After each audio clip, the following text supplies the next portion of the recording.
ବର୍ଷେ ହେଲାଣି ହଁ ବର୍ଷେ ହେଲାଣି ଆଜ୍ଞା ଗୋଟେ ଟମାଟୋ ଗଛ କେତେ ଟମାଟୋ ଦେଇଥିବ ଜାଣିଛ? ମିନିମମ୍ 25 କିଲୋ ଏଇ ଦେଖ ଗୋଟେ ଗୋଟେ ସବୁ ପାଚୁଛି ଟମାଟୋ ଗୋଟେ ଗୋଟେ ସବୁ ଟମାଟୋ ବଢିଆ ପାଚୁଛି ଟମାଟୋ ସବୁ ପୁରା ସାଇଜ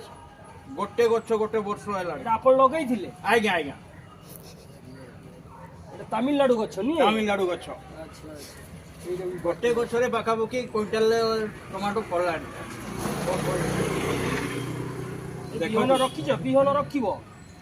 ଓଡ଼ିଶାକୁ ନେଇକି ଯିବା ହଉ ହଉ ଠିକ ଅଛି ବଢିଆ ହେଇଛି ଟମାଟୋ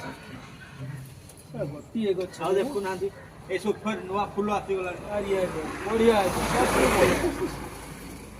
ଫୁଲ ଆସିଗଲାଣି ଫଳ ତା ଭିତରେ ଗୋଟେ ପାଚିଲାନି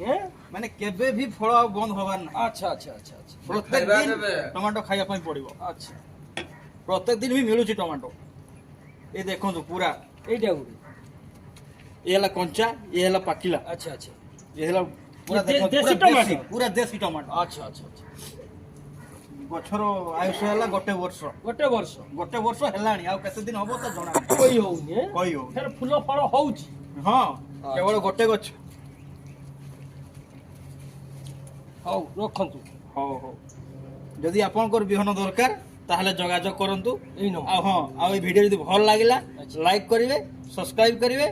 ଆଉ କମେଣ୍ଟ କରି କହିବେ ଆଜ୍ଞା